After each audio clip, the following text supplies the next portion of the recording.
सांसद हैं दिया कुमारी, उन्होंने मीडिया के सवालों का जवाब देते हुए कहा है कि ऐतिहासिक तथ्य है कि जिस जमीन पर ताजमहल का निर्माण हुआ है वह जयपुर राजघराने की संपत्ति। इस संबंध में दस्तावेज जयपुर के पोथी खाने में भी मौजूद है। ये सत्य है कि जो जयपुर की राजकुमारी जी जो कह रही हैं कि जहाँ पर ताजमहल आज स्थित है वहाँ का जो भूखंड है वह जयपुर के राजघराने का था। मिर्ज़ा राजा सवाई जय सिंह वो उसके मालिक थे, उस समय वो उस भूखंड के स्वामी थे। और चूँकि शाहजहाँ ने उस जगह का चयन किया था इस ताजमहल के निर्माण के लिए, तो उन्होंने उसका मुआवजा मिर्ज़ा राजा जय सिंह को, जो उनके ही राज दरबार में अति विशिष्ट स्थान रखते थे, 7,000 जात और 7,000 सवार मनसब उनके पास था, जो सबसे बड़ा मनसब होता था उस ज़माने में, तो उसके भी हकदार थे वो। तो ऐसे में उन्होंने बादशाह शाहजहाँ की वो इल्तिजा जो थी वो स्वीकार कर ली और जो मुआवजा उनको मिला वो उन्होंने ले लिया। और इस सत्य के तथ्य वो जयपुर के पोथीखाने में हैं। इसकी बात इतिहासकारों ने प्रामाणिक रूप पे प्रमाणित भी की है।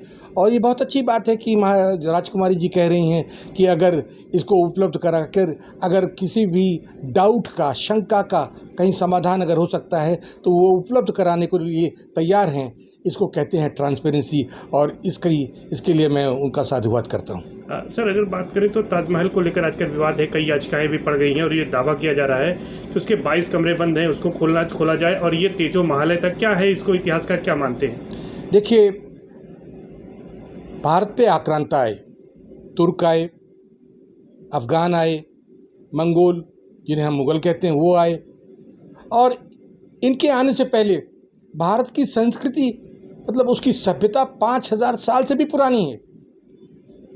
5,000 साल का तो वो है जिसके डॉक्यूमेंट्स हैं, डॉक्यूमेंटेड है। और उस सभ्यता और संस्कृति में हमारी वास्तुकला, हमारा स्थापत्य, हमारी संस्कृति वो कहीं विकसित थी। और इस्लाम आक्रांता के रूप में उसने सबसे पहला आक्रमण करना शुरू किया हमारे इन धार्मिक स्थलों पर, मंदिरों पर, हमारी संस्कृति पर, क्योंकि इनको नष्ट करके वो एक संदेश देना चाहता था। उस ज़माने में कोई टीवी और वीडियो और रेडियो तो था नहीं, तो मैसेज कैसे देते थे? मैसेज इनको ध्वस्त करके इनके ऊपर मस्जिदों का, अपनी मस्जिदों का निर्माण करके, अपने धार्मिक स्थलों का निर्माण करके या अपने उन भवनों का निर्माण करके वो उसको एक टूल की तरह, एक उपकरण की तरह इस्तेमाल करते थे कि अब ये शासन हमारा आ गया है। भारत में उनके आने से पहले यहाँ की वास्तुकला, यहाँ का स्थापत्य अति विकसित था।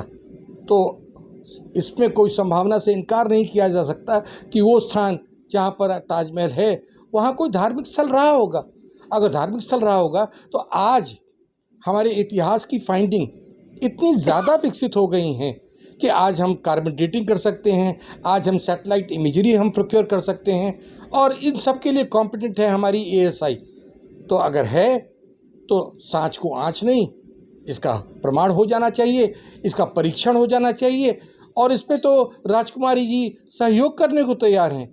और मैं एक बात और कहना चाहता हूँ कि जो कमरे बंद हैं ताजमहल में या अन्य भवनों में, अगर पद्मनाभ मंदिर के बंद कमरे खुलवाए जा सकते हैं और खोले जा सकते हैं, तो फिर ऐसा क्या राज है जो इन कमरों में है?